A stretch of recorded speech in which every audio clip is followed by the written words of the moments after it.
Vamos a predicar en esta mañana acerca de un tema que creo que es muy importante, relevante y que todos nosotros desde pequeño tenemos pues que aprender a trabajar y a manejar. Y seguramente vamos a morirnos y vamos a tener que seguir trabajando en este punto muy importante. Vamos a hablar en esta mañana acerca del dominio propio. ¿Sí? Vamos a seguir desarrollando el tema del fruto del Espíritu que he tenido el privilegio de compartir con ustedes, y en esta mañana vamos a desarrollar eso.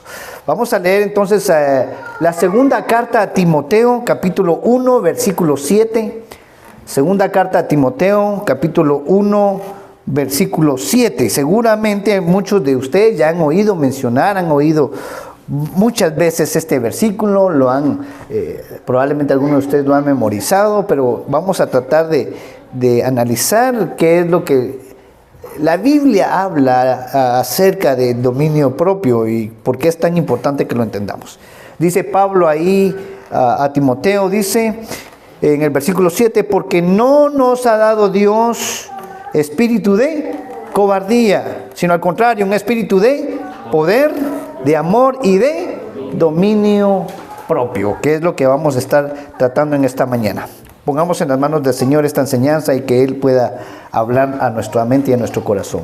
Padre, te agradecemos en esta mañana porque podemos tener el privilegio de reunirnos, de congregarnos y de escuchar tu palabra. Te suplico, Señor Jesús, que mi boca, mis labios puedan solamente ser un instrumento para que tu palabra pueda ser expuesta, Señor Jesús, de acuerdo a lo que realmente es, lo que tú has mostrado, Señor, a la luz de tu palabra, Señor, y que nosotros podamos entenderlo, no solo en nuestra mente, no solo en nuestro corazón, no solo que se atesore ahí, sino que también podamos ponerlo en práctica, Señor Jesús, porque la obra de tu Espíritu en nosotros, Señor, está encaminada a perfeccionarnos y llegar, Señor Jesús, un día a ser como tú eres. Gracias, Padre, por esta mañana. En el nombre de Jesús oramos. Amén. Amén. Muy bien. He estado tratando de desarrollar con ustedes varios puntos acerca del fruto del Espíritu Santo, ¿sí?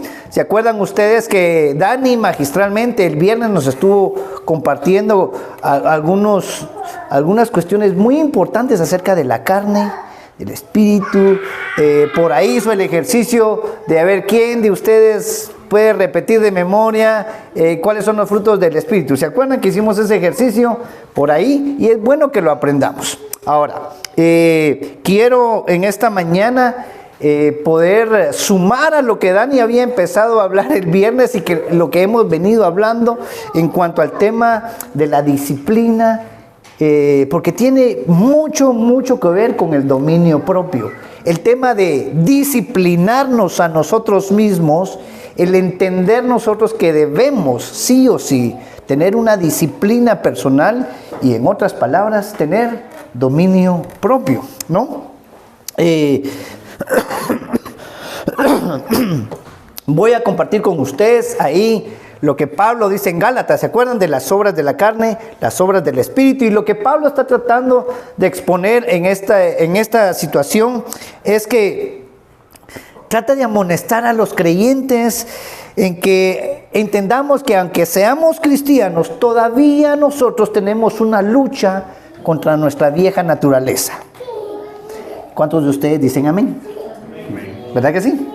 Todos los días estamos luchando contra nuestra carnalidad, y Dani lo expuso el viernes magistralmente, lo repito, sí, todavía tenemos una lucha contra nuestra carne, y no estamos hablando de esta carne física, hermanos, ¿sí? Ya lo entendemos, es la lucha contra la naturaleza pecaminosa en la cual nosotros nacimos, y que gracias a Dios hemos sido transportados de esa naturaleza a la naturaleza divina, santa, pero aún nosotros tenemos ese proceso de santificación.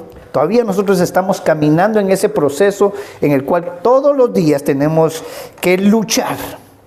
Esa es una característica que me gustaría que ustedes tengan bien presente.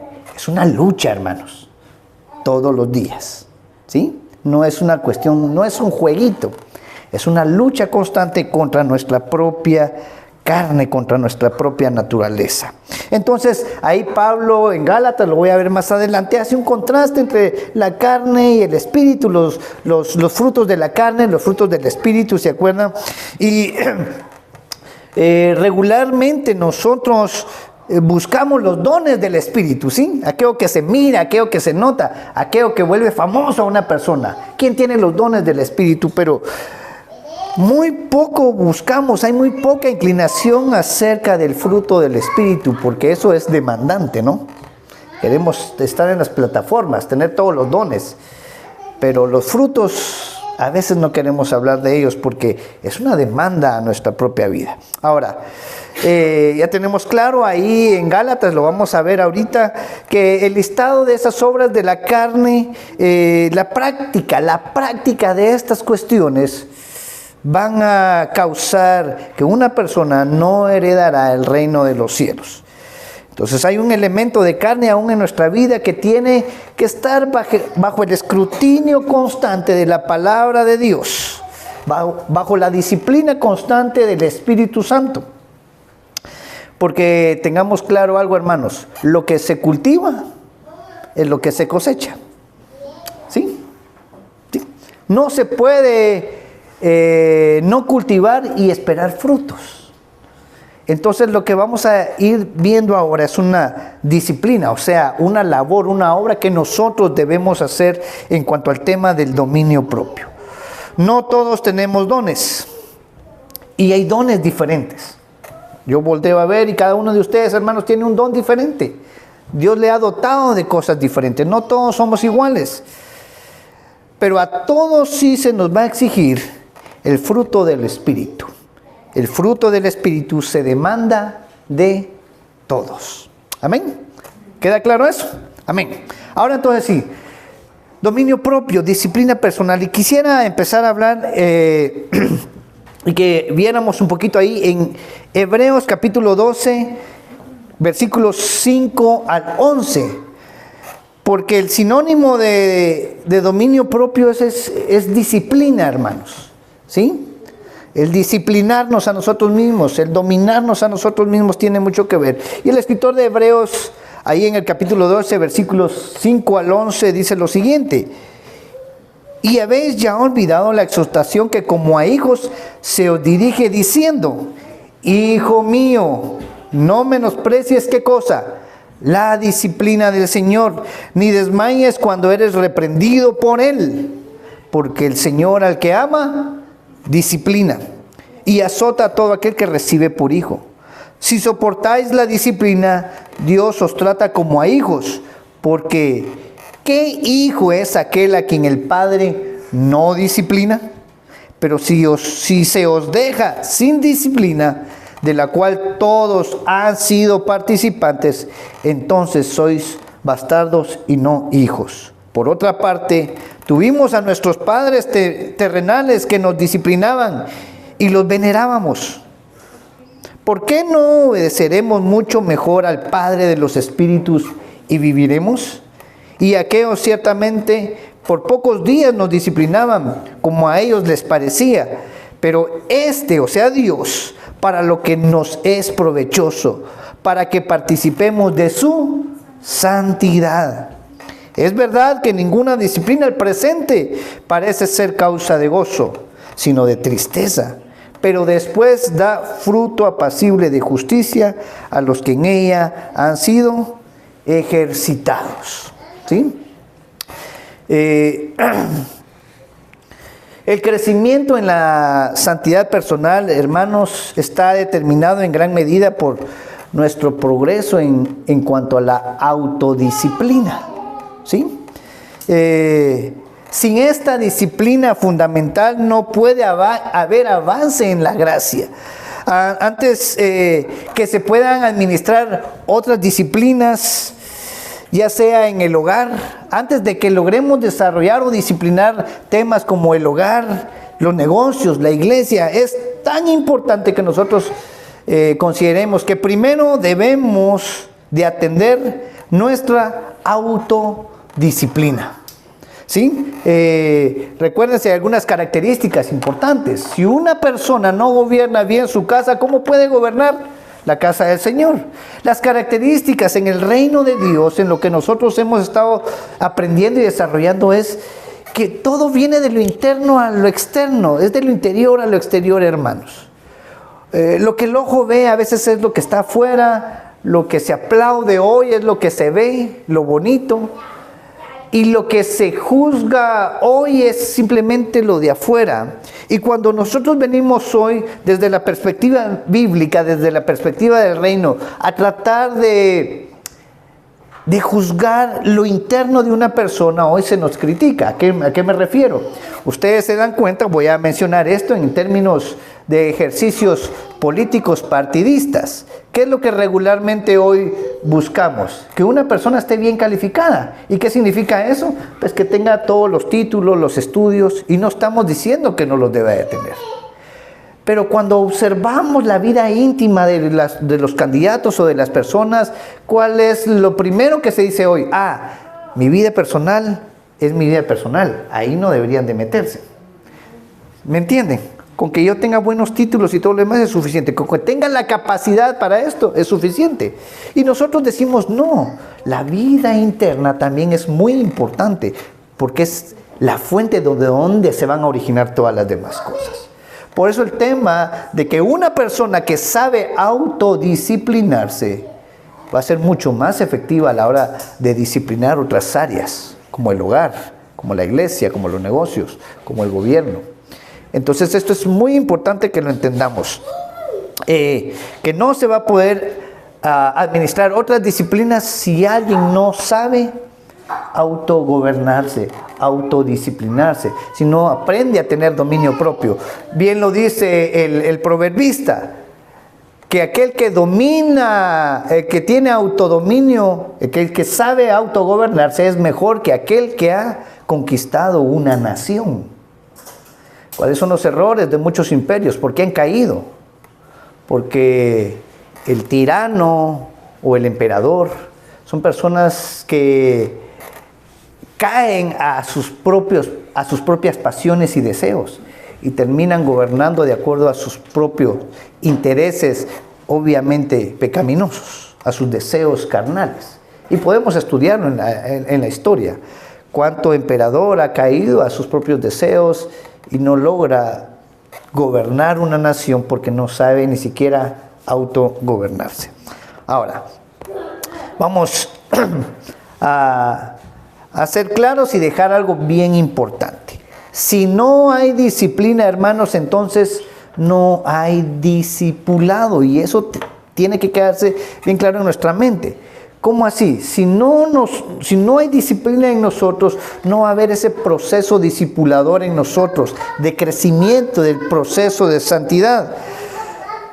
Ahora, hay una cosa que a mí me gustaría que nos lleváramos todos bien claro. Si nosotros no aprendemos a autodisciplinarnos, Dios lo hará por nosotros. Y aquí hay una diferencia de por qué en esta congregación confesamos cierta doctrina. Porque, hermanos, nosotros creemos que aquel que empezó la buena obra en nosotros no se detendrá. ¿Quién empezó la obra, hermanos? Él. ¿Quién se va a encargar de terminarla? Él.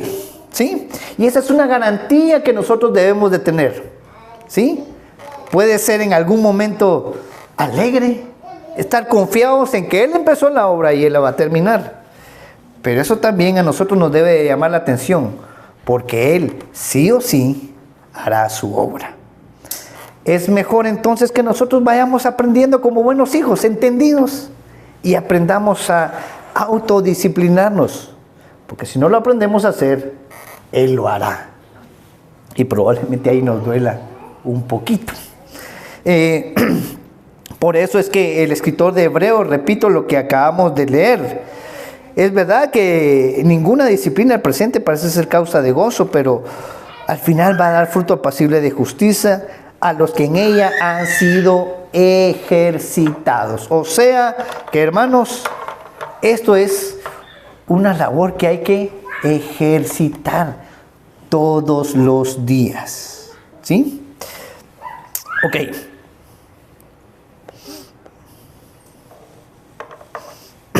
De una o de otra forma habrá disciplina en nuestras vidas. Pero dada nuestra tendencia al pecado, debemos disciplinarnos con el propósito de la piedad, hermanos, para que no seamos disciplinados por Dios. Ahora, vamos a desarrollar rápidamente qué es disciplina personal. La palabra griega traducida a disciplina es la palabra enkrateia, que proviene de la raíz griega krat, que tiene una denotación de poder o señorío. La autodisciplina significa ejercer poder sobre uno mismo.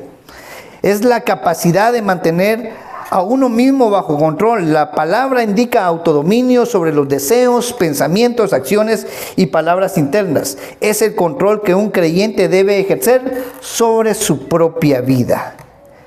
Esta misma palabra en griego se utiliza en los siguientes versículos. 1 Corintios 7, 9, seguro lo han oído mencionar. 7, 8 y 9, dice: a los solteros y a las viudas digo que es bueno para ellos si se quedan como yo. Solteros, ¿se acuerdan esa palabra de Pablo? Pero el versículo 9 es muy importante. Pero si carecen de dominio propio, mejor cásense, muchachos. Que mejor es casarse que quemarse. ¿Se acuerdan? Es la misma palabra que se utiliza aquí. Para poder dominar nuestros propios deseos y pasiones pecaminosas, sexuales también, se demanda que nosotros tengamos dominio propio en ese sentido. Entonces Pablo en esta palabra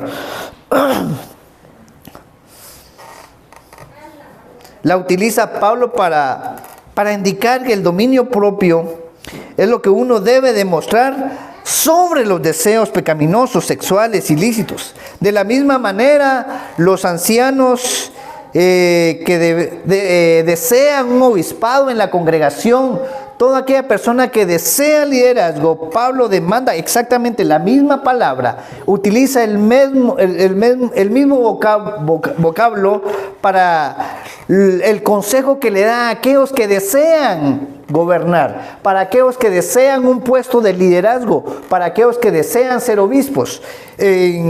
En la carta de Pablo a Tito, capítulo 1, versículo 8, dice lo siguiente: antes bien, esas personas que desean todo eso deben ser hospitalarios, amantes de lo bueno, prudentes, justos, santos, dueños de sí mismos. Es la misma demanda que se nos hace.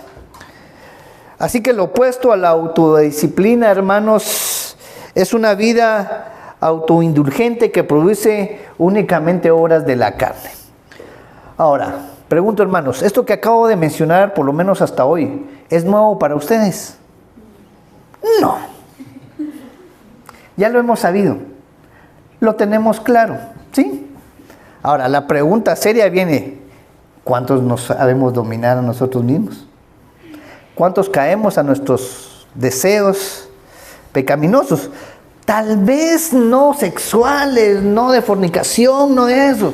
Tal vez no de eso, pero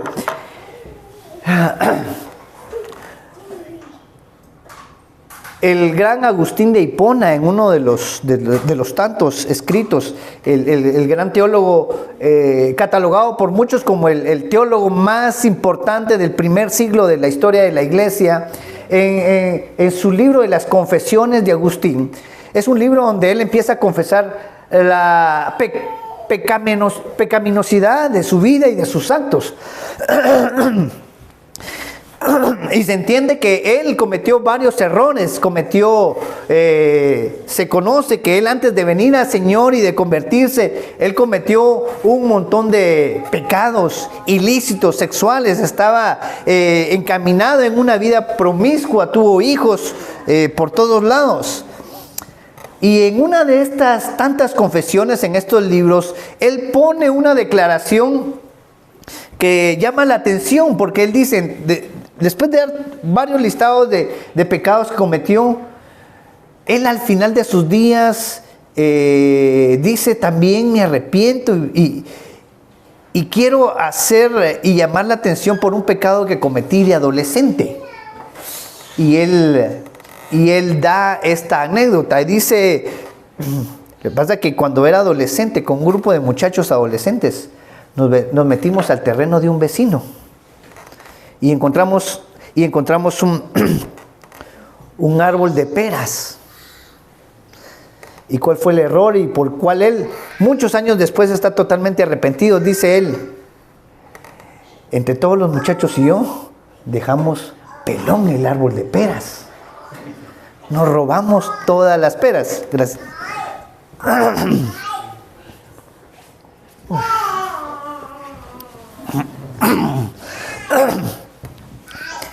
Y en una de las críticas que se le hace a Agustín de Hipona es: pero ¿cómo puedes de alguna manera arrepentirte hoy, 60 años después, por haberte robado unas peras?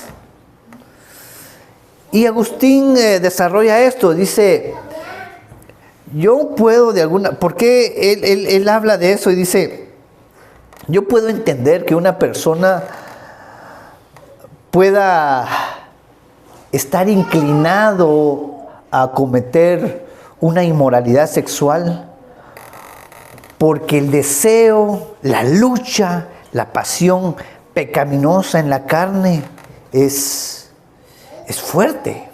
Por eso les mencionaba desde el principio, es una lucha constante. Lo puedo entender, dice Agustín de Hipona. No lo puedo autorizar, ni lo puedo avalar, pero puedo entender que alguien esté inclinado a sus deseos pecaminosos. Puedo entender, dice Agustín de Hipona, que alguien con hambre pueda robarse un pan. Lo puedo entender, porque la necesidad y su deseo por comer es fuerte. Pero no puedo avalar el robo del pan, pero puedo entender su inclinación.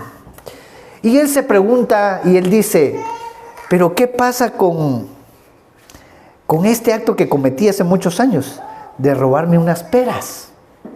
¿Saben cuál es la diferencia? Dice Agustín de Hipona: que las peras no me gustaban. No las deseaba y no las necesitaba. ¿Cuál es el punto? La naturaleza pecaminosa que aún nos domina nos arrastra a esto. Por eso es tan importante aprender a autodisciplinarnos. Porque aún aquello que no deseamos, nuestra naturaleza pecaminosa nos va a arrastrar a cometer todos estos actos. ¿Ok? Ahora, hay un conflicto entre el espíritu y la carne. Vamos a leer rápidamente entonces Gálatas capítulo 5, versículos 16 al 24, porque es precisamente ahí donde estamos desarrollando y haciendo este contraste. Pablo entonces le dice a los Gálatas, ahí en el capítulo 5, versículos 16 al 24, digo pues, anden por el Espíritu y no cumplirán el deseo de la carne, porque el deseo de la carne es contra el Espíritu y el del Espíritu es contra la carne, pues estos se oponen el uno al otro y de manera que ustedes no pueden hacer lo que deseen. Pero si son guiados por el Espíritu, no están bajo la ley. Ahora bien, las obras de la carne son evidentes, las cuales son, ¿se acuerdan que lo habíamos mencionado en la otra ocasión?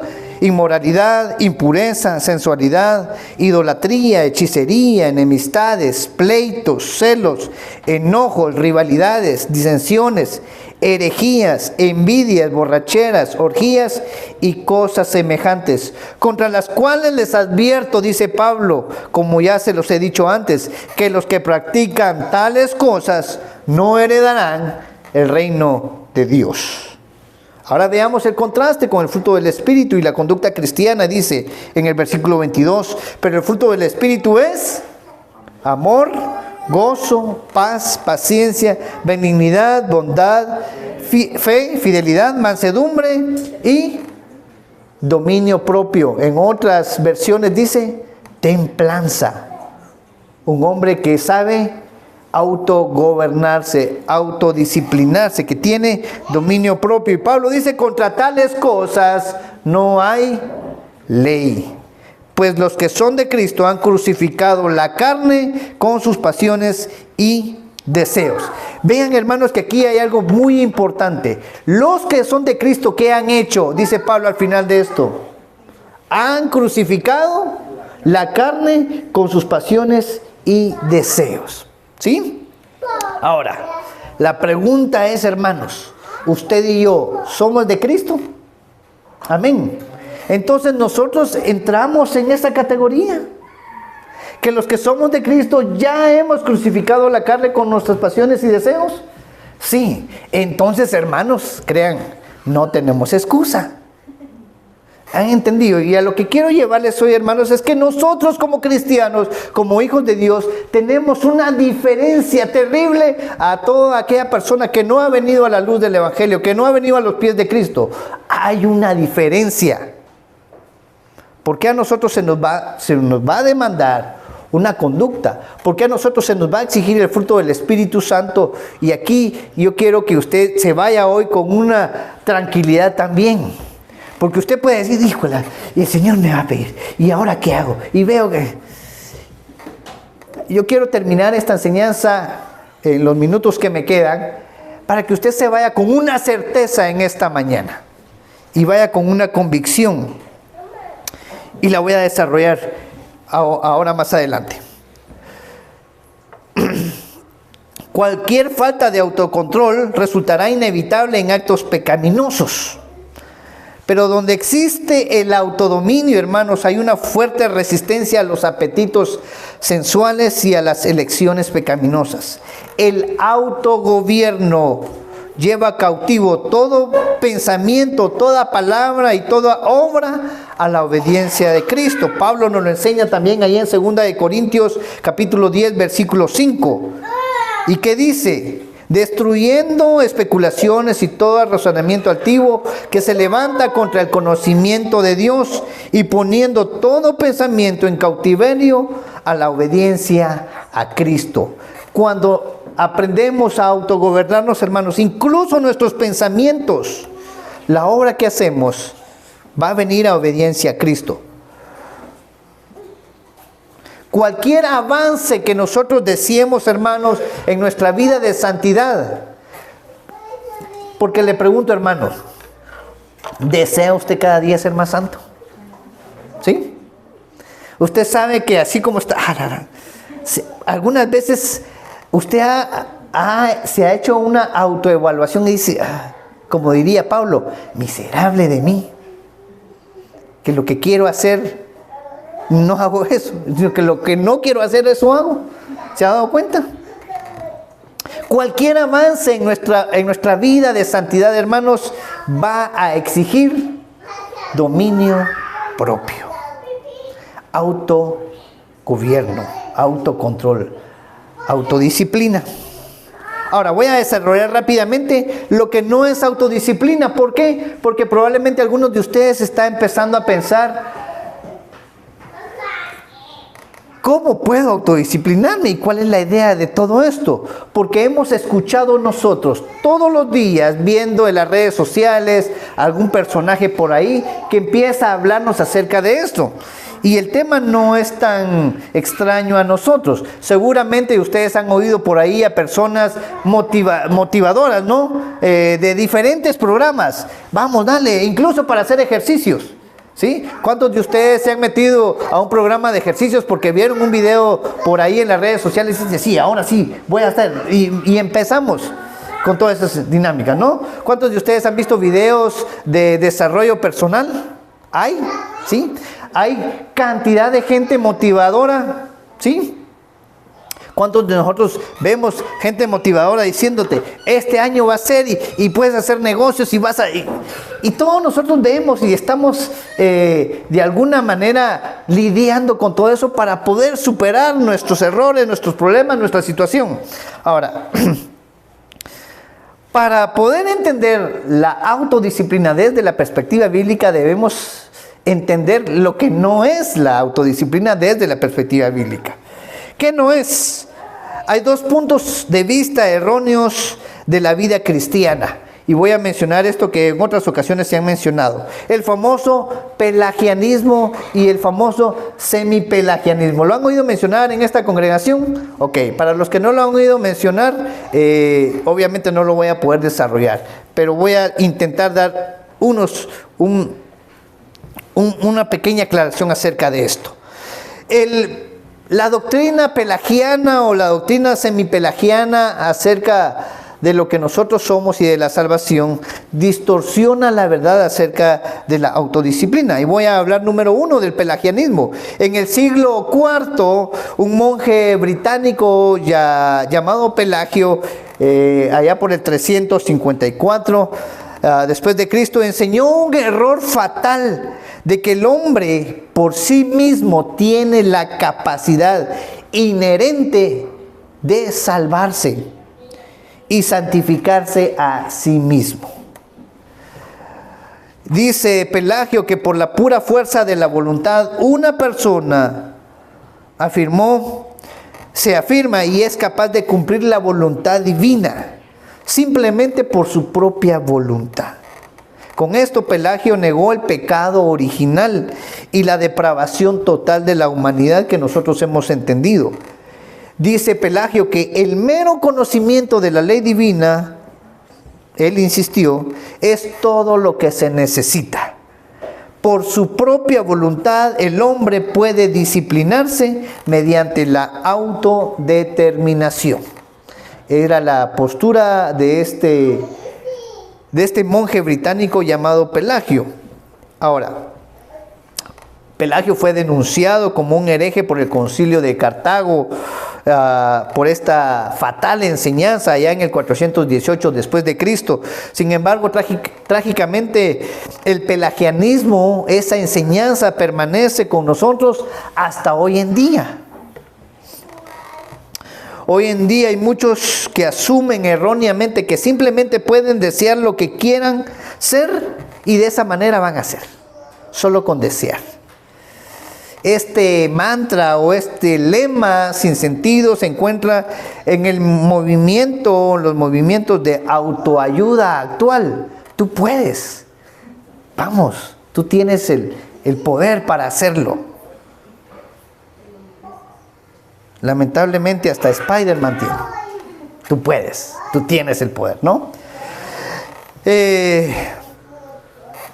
También se encuentra en el famoso Evangelio de la Prosperidad hoy, donde se habla de la persona, donde se desarrolla la persona. Tú puedes hacerlo, vamos. Dios te ha dado la capacidad, tú puedes. Pero se le da el reconocimiento a la persona y ese es el error fatal de esta enseñanza. La capacidad de autodisciplina, afirman estos, está dentro de nosotros mismos. Número 2, el semipelagianismo. El semipelagianismo se desarrolló por unos estudiantes, seguidores de Pelagio, que no se fueron al extremo, a decir no, tampoco, no nos podemos ir al extremo de que solo nosotros podemos desarrollar todo eso. En esta segunda visión, el semipelagianismo es una segunda visión errónea también. Este enfoque es un enfoque sincretista. ¿Por qué? Porque es una mezcla. Supone que el hombre tiene cierta capacidad para salvarse y santificarse. El hombre tiene esa capacidad, dice, para santificarse, para salvarse. Una persona debe aportar su fuerza de voluntad en colaboración con Dios. Esta entonces es una empresa conjunta. Dios y el hombre contribuyen conjuntamente para la autodisciplina. Dios da una medida de gracia, pero el hombre aporta el resto. Aquí es 50-50.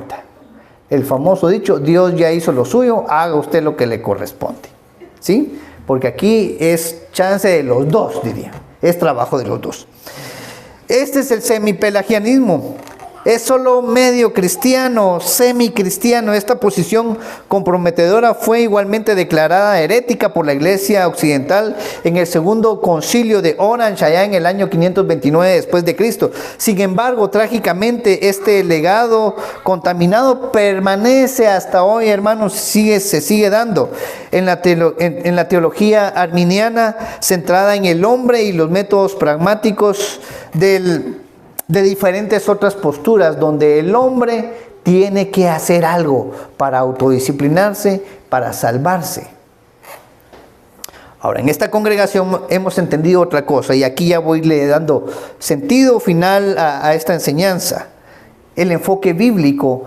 Y después de ver el enfoque bíblico, quisiera ver qué es lo que se nos demanda para que nosotros aprendamos, hermanos, o desarrollemos o tengamos claro cómo podemos ir desarrollando ese autodominio. Enfoque bíblico. En cambio, la verdad en el enfoque bíblico dada por este maestro, como enseñado por este grande teólogo Agustín de Hipona, allá en el 354 más o menos después de Cristo, este talentoso líder afirmó que Dios es el único autor de salvación y santificación del hombre. ¿Cuál es la diferencia entonces, hermanos, entre el pelagianismo, semipelagianismo y lo que nosotros entendemos hoy? ¿Sí? En el pelagianismo el hombre podía hacer todo por su propia voluntad, por su propia autodeterminación, ¿sí? En el semipelagianismo no nos vayamos y no le demos todo el mérito al hombre. Aquí démosle micha, 50-50. El hombre necesita de Dios, ¿sí? Pero en la verdad que nosotros hemos creído lo siguiente: que Dios es el único autor, hermanos, de salvación y santificación para el hombre, donde el hombre no tiene mérito alguno. ¿Por qué? Porque el hombre, en su naturaleza pecaminosa, su única obsesión era buscar el mal. No había opción en el hombre para autodisciplinarse, ni para buscar el bien, ni para santificarse. Nosotros hemos entendido entonces de este lado que solo por la gracia soberana de Dios, Dios regenera monergísticamente a los pecadores espiritualmente muertos. ¿Y a qué me refiero con la palabra monergísticamente? Que no tiene chance a que haya participación del hombre, ¿sí? Cuando hablamos de monergismo, hablamos de que solo Dios hace todo. Y el hombre no tiene mérito alguno para su santificación ni para su salvación. Es Dios el que hace todas las cosas en nosotros.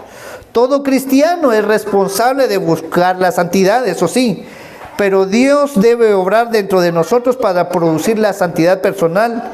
Esto está basado en la enseñanza de Agustín de Hipona, que entiende correctamente que solo Dios puede producir una auténtica autodisciplina en el creyente. Ahora vayamos a esta verdad. ¿Quién produce entonces la disciplina personal, hermanos? Si no lo hace el hombre solito, si no lo hace 50-50, entonces la pregunta es entonces, ¿y quién lo hace? Esta virtud del dominio propio es un fruto del Espíritu Santo, como lo leímos al principio, hermanos. Y a mí me gustaría que usted se fuera con esa verdad en su corazón. Por eso es que Pablo desarrolla ahí en Gálatas 5:22 y 23, que el autodominio es un fruto del Espíritu. Se va a dar, se va a producir en nosotros porque es una cuestión de la obra del Espíritu Santo en nosotros. A mí me gustaría, hermano, que usted entendiera eso. Así como la vid produce el fruto, la autodisciplina es creada exclusivamente por el Espíritu Santo. El autocontrol nunca es autogenerado, más bien es una obra de gracia dentro de nosotros. Segunda de Timoteo, capítulo 1, versículo 7, dice lo siguiente. No sé si lo tenés por ahí. Adelantá, de repente por ahí encontrás. Creo que te quedaste hasta atrás. ¿Lo puedes adelantar? Segunda Timoteo, capítulo 1, versículo 7 dice claramente, lo leímos al principio, porque no nos ha dado Dios un espíritu de cobardía, sino de poder, de amor y de... Pregunto, hermanos, ¿quién nos dio ese espíritu? Él. No ha sido producido por nosotros. Esa es la diferencia que usted, y a mí me gustaría que usted se llevara hoy. Usted tiene dominio propio, no por sus propios méritos, hermano, sino porque Él ya declaró que Él ya dio ese espíritu en nosotros. Por lo tanto, hermanos, en algún sentido, estamos más clavados. ¿Por qué? Porque no tenemos excusa. No puedo decir, ay, caí usted en la cama. Si ya es evidente bíblicamente que Dios ya nos dio un espíritu de dominio propio. Esa es la diferencia que tenemos nosotros los que hemos sido redimidos, comprados por su sangre, en contra de los que no han venido a la luz del Evangelio y los que no han sido comprados, ni redimidos, ni justificados por la sangre de Cristo. ¿Cuál es la diferencia? Que nosotros sí podemos gozar hoy de entender y de tener claro que es posible que nosotros tengamos dominio propio, no por nuestros propios méritos, sino por lo que Él ya hizo en nosotros. ¿Podemos nosotros demostrar amor? ¿Sí? ¿Podemos nosotros mostrar poder? Sí. ¿Podemos nosotros demostrar dominio propio? Sí, porque el Señor ya nos dio un espíritu de poder, de amor y de dominio propio. Esa es la diferencia, hermanos, porque usted en la carne, en el mundo, no podía tener dominio propio. De repente podía hacer algunas cosas. Y alguien me podría decir, Eddie, pero sí hay personas allá que se autodisciplinan en ciertas áreas, como lo hemos visto en los estudios de los viernes, ¿no? Hay personas que son exitosas en ciertas áreas porque se autodisciplinan, ¿sí? Porque se proponen ciertas cosas y las consiguen. Pero veamos el resto de sus vidas, hermanos. Por ahí me aparece un videíto de las redes sociales donde uno de los grandes entrenadores más famosos de fútbol en la actualidad, no voy a mencionar el nombre, pero sí es una persona que ha ganado tantos títulos y premios a nivel futbolístico. Dicen, sí, la gente dice, él ganó todo, ganó esto, pero perdió su familia, porque estaba obsesionado con el fútbol. Y es uno de los mejores entrenadores probablemente de la historia, pero perdió la familia, porque su obsesión por el fútbol acabó con eso. Entonces, hermano, alguien puede conseguir cosas. Lo que nosotros hemos sido llamados es a tener éxito en todas las áreas de nuestra vida, y eso va a exigir y eso va a demandar que nosotros tengamos dominio propio. Ahora, ¿cuál es la ventaja y cuál es la alegría, hermanos? Que sí es posible. ¿Por qué? Porque no depende de nosotros, depende de la obra del Espíritu Santo en nosotros. ¿Entiende la diferencia? ¿Es posible? Sí, es posible, hermanos, porque debemos de confiar en su obra en nosotros, no en la obra que nosotros mismos estamos luchando con nosotros. Confíe en lo que Él hace en usted, confíe que el Espíritu Santo a usted lo está capacitando, está trabajando y no se va a detener, hermanos, hasta perfeccionar su obra en usted. El dominio propio, Él lo va a desarrollar en usted porque Él se lo puso. Y usted va a llegar a experimentar eso. Otras veces les he preguntado, ¿ya lo han experimentado hasta este momento de su vida? ¿Se han dado cuenta que ahora ustedes actúan muy diferente a como actuaban antes? ¿Reaccionan diferente hoy a unas circunstancias que en otro momento de la vida reaccionaban totalmente diferente? ¿Sí? Es porque la obra del Espíritu Santo está trabajando en usted. Seguro que usted está madurando. ¿Cómo reaccionaba ante ciertas circunstancias cuando era adolescente y joven? ¿Cómo probable reacciona hoy ante las mismas circunstancias? Muy diferente, ¿no? Crea que el Espíritu Santo está obrando en usted.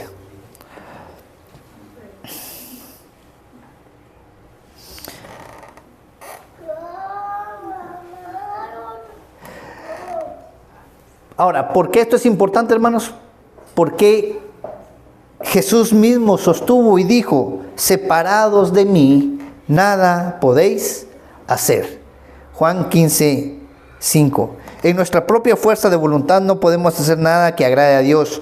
Solo mediante la gracia habilitadora de Dios podemos ejercer autocontrol en nuestra guerra continua contra el pecado. El apóstol Pablo vuelve a afirmar: todo lo puedo en Cristo que me fortalece. El famoso versículo de Filipenses, ¿no? ¿Por qué? Es en Cristo, hermanos. Y esa es la confianza que tenemos que tener. Es decir, Cristo debe estar obrando poderosamente dentro de nosotros. Filipenses capítulo 2, versículo 13. Esto es muy importante y me gustaría que este pasaje, si no lo tienen subrayado, por favor subrayenlo en su Biblia, apréndaselo de memoria, porque esto es fundamental. Porque Dios es el que en vosotros produce así el querer como el hacer. ¿Por qué? Por su buena voluntad. Él produce lo bueno en nosotros, hermano. Él es el que lleva el mérito. Él es el que logra darnos a nosotros la capacidad de dominarnos a nosotros mismos. Por nuestras propias fuerzas no podemos.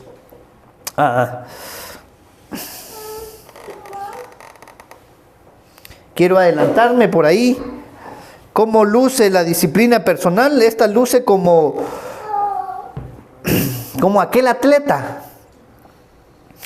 Pablo dice que la autodisciplina requerida en la vida cristiana como la de un atleta que se entrena y compite en los antiguos juegos, ¿no? Así luce la disciplina. 1 Corintios 9, 24 al 27 dice: ¿no saben que los que corren en el estadio, todos en verdad corren, pero solo uno obtiene el premio? Corran de tal modo que ganen. Y todo el que compite en los juegos, ¿qué hace? Se abstiene de todo. Ellos lo hacen para recibir una corona corruptible, pero nosotros una incorruptible. Por tanto, yo de esta manera corro, no como sin tener meta. De esta manera peleo, no como dando golpes al aire, sino que golpeo mi cuerpo y lo hago mi esclavo, no sea que habiendo predicado a otros, yo mismo sea descalificado. Hermanos, hay un trabajo que hacer, por supuesto. Eso no nos quita la responsabilidad a nosotros. Que Dios produzca esto. Ese es el error de lo que hoy hemos entendido, que muchos nos acusan. A ustedes son de los que creen que no hacer nada y que Dios hizo todo. Sí, Dios hizo todo en nosotros, pero eso no nos quita a nosotros la responsabilidad, hermanos, de trabajar. Por eso es que predicamos, por eso es que incentivamos a evangelizar, por eso es que incentivamos a trabajar nosotros constantemente en esto. Y aquí es donde ya voy a ir dando punto final a esto. Pablo nos insta en 1 Timoteo 4:7, entrénate en la piedad. Entrénate. Eso significa hacerlo todos los días, trabajar, disciplinarnos. Y aquí voy a poner quiero señalar 7 puntos que Dani mencionó algo de esos el viernes. Y no sé si aquí hay un poquito más, pero esto es muy importante, que nos vayamos con esto hoy. Número 1. ¿Cómo nos podemos entrenar? ¿Cómo podemos ejercitar, hermanos? Escuchar la predicación y la enseñanza bíblica. Escuche. Preste atención. Número 2. Participe en la adoración colectiva. Es bueno que usted venga. Que participe de la cena del Señor.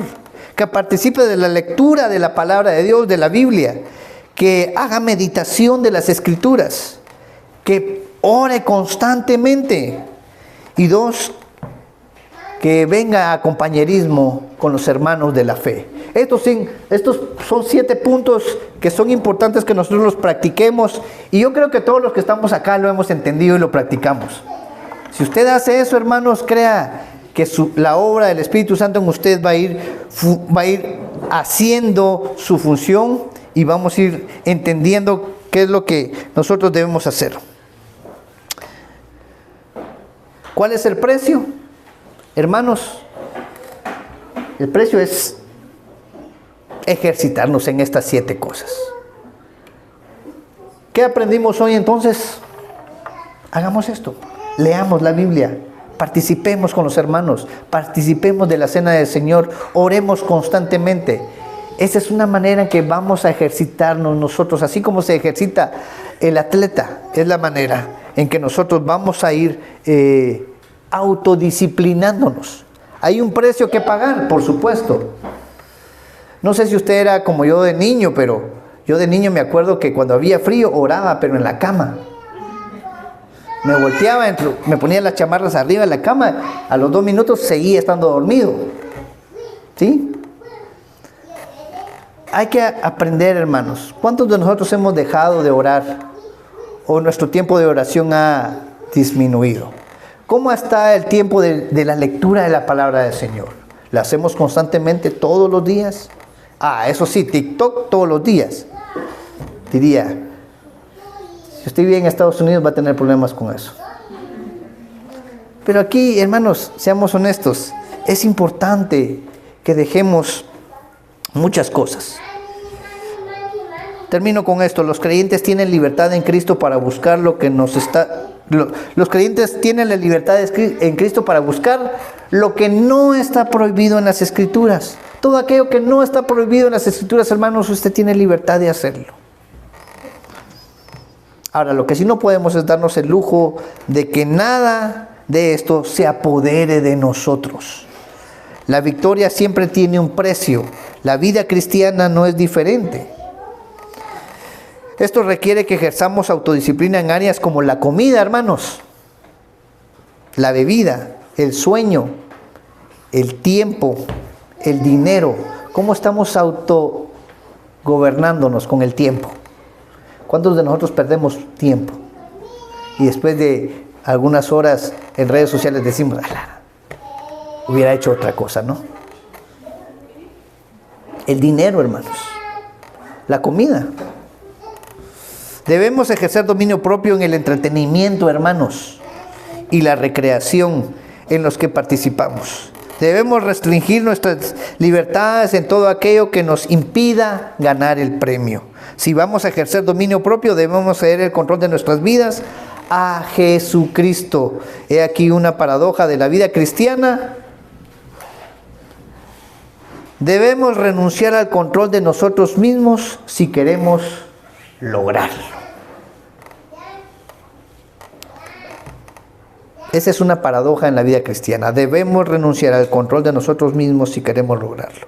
Que Dios nos permita ejercer la autodisciplina, una necesidad absoluta para la victoria sobre el pecado y sobre la carne.